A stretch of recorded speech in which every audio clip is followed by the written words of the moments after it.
सञ्चारका माध्यमहरू अथवा सञ्चारका साधनहरू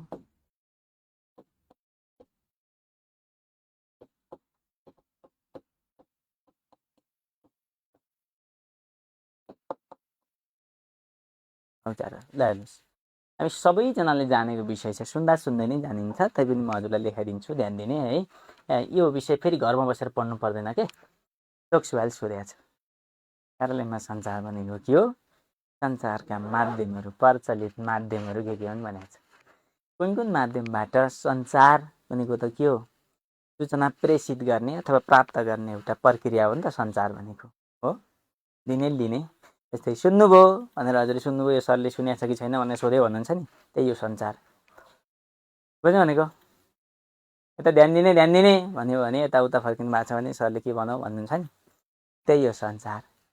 हो नि त मैले हजुरलाई के भन्छु घोप्टेहरू सरन्तेहरू भन्छ नि हामी चाहिँ घोप्टी परिरहेको छौँ सुन्दा बित्तिकै सार्न खोज्छौँ त्यही भएर भने सरले भन्नुहुन्छ कि नै त्यही हो सञ्चार हो खाना पाक्यो खाना खाना आइज भन्यो भने के हो खाना बोलायो भन्ने हुन्छ हामीले त्यो कुरा बुझ्छौँ त्यही हो सञ्चार भने के हो सूचना तथ्याङ्क आदान प्रदान गर्ने प्रक्रिया नै सञ्चार हो है भन्दा बुझिहाल्नुहुन्छ त्यही सञ्चार चाहिँ कुन कुन माध्यमबाट कुन कुन औजारहरूबाट कुन टुल्सहरूबाट चाहिँ आदान प्रदान हुने गर्छ भन्ने विषय सञ्चारका माध्यम अथवा सञ्चारका साधन अथवा सञ्चारका औजारहरू बुझ्नु भने के रहेछ भन्ने कुरा है यसमा के पर्छन् भन्ने कुरा हामीले लेख्छौँ ठिक छ ल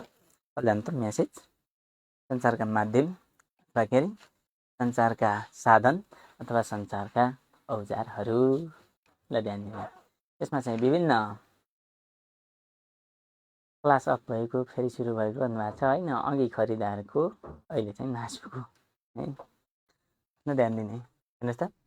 त साधन औजार भनेको विभिन्न प्रकारका यसमा प्रत्यक्ष अप्रत्यक्ष माध्यमहरू हुन सक्छन् प्रत्यक्ष माध्यम अप्रत्यक्ष माध्यम अथवा अनलाइन माध्यम छापा माध्यम त्यसरी पनि विभाजन गरेर लेख्न सकिन्छ है त्यसरी नलेखेर हामीले चाहिँ यसका विभिन्न माध्यमहरू हुने गर्छन् जसलाई समग्रमा देखाए बमोजिम मूल्य गर्न सकिन्छ भनेर एकै ठाउँ ठोकिदिने हो हामीले त्यसरी लेख्छौँ है ध्यान दिने हेर्नुहोस् त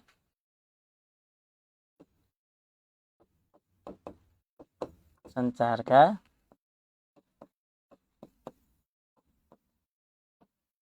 विभिन्न माध्यमहरू हुने गर्दछन् अथवा विभिन्न माध्यमबाट के हुने गर्छ सूचना आदान प्रदान हुने गर्छ भन्ने पनि हुन्छ है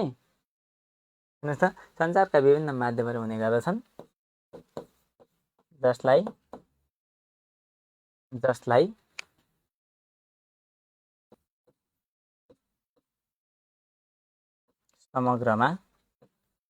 समग्रमा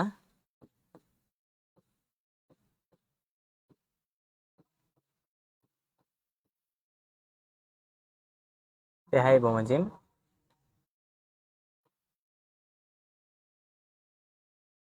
उल्लेख गर्न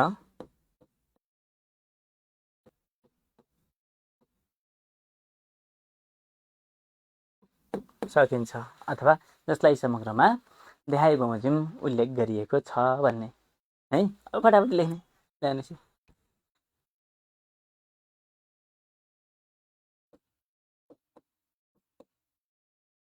प्रत्यक्ष रूपमा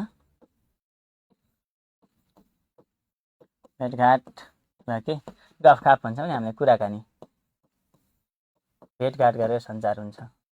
प्रत्यक्ष रूपमा भेटघाट र कुराकानी हुन्छ कि हुन्न ओ हेलो भन्छ नि टेलिफोन वार्ता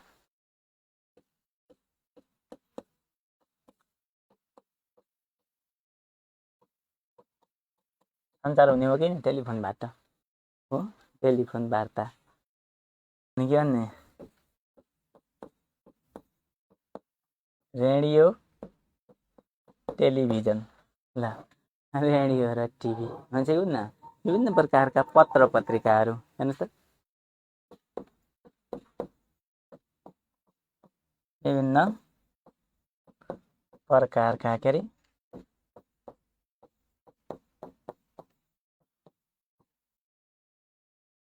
पत्र पत्रिकाहरू विभिन्न प्रकारका के को माध्यमबाट पत्र पत्रिकाहरू ठिक छ ल इमेल इन्टरनेट भन्नुभएको छ ल इमेल एन्ड इन्टरनेट हो इमेल इन्टरनेट यसबाट पनि त के हुन्छ सञ्चार हुन्छ है के भन्ने हुन्छ सोशल मिडिया ल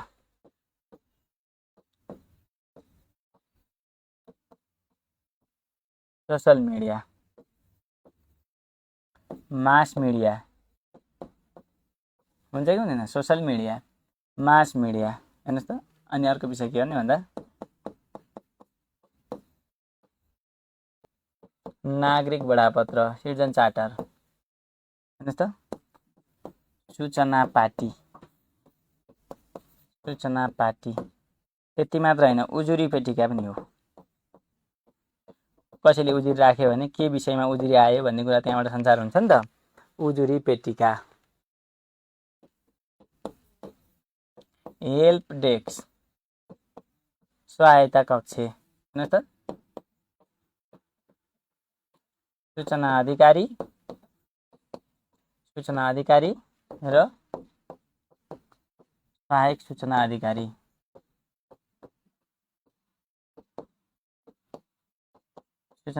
र सहायक सूचना अधिकारी प्रवक्ता र सहायक प्रवक्ता र के अरे सहायक प्रवक्ता अनि अर्को विषय के भन्ने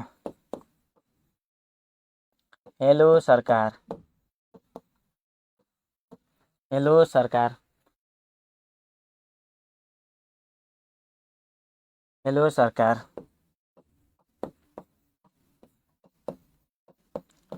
टोल फ्री नम्बर हेर्नुहोस् त हेलो सरकार टोल फ्री नम्बर ठिक छ ल गुनासो सुन्ने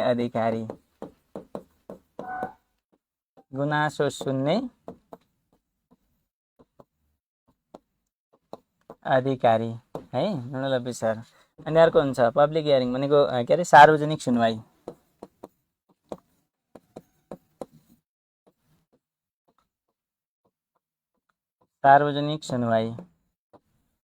हेर्नुहोस् त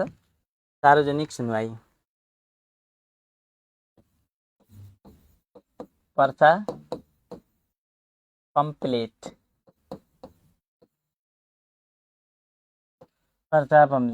अनि अर्को विषय के भन्ने भन्दा हजुरको पर्चा पम्पलेट अनि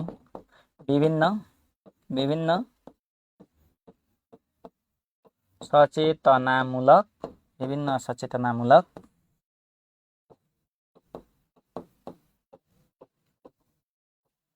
कार्यक्रमहरू हुन्छ कि हुँदैन भन्नुहोस् त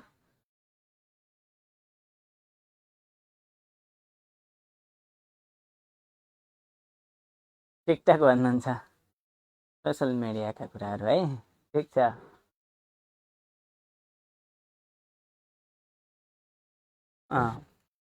पर्चा पम्पलेट विभिन्न सचेतनामूलक कार्यक्रम अरू के हुन्छ बैठक गोष्ठीहरू हेर्नु त विभिन्न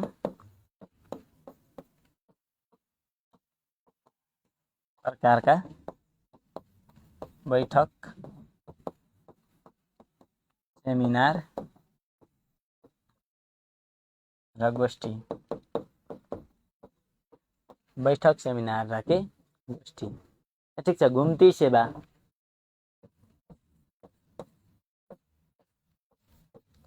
सेवा र विभिन्न शिविरहरू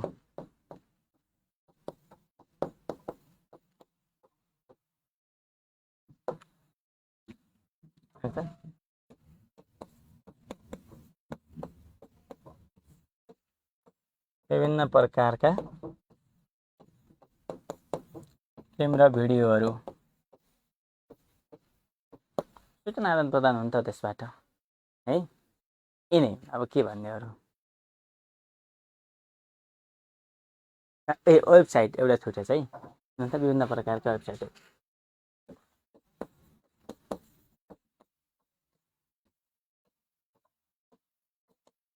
विभिन्न प्रकारका के वेबसाइटहरू आदि भन्ने ल यिनी हुन् अहिले कसैले नजानेका छैनन् है सबैले जान्नु भएको छ ल सारम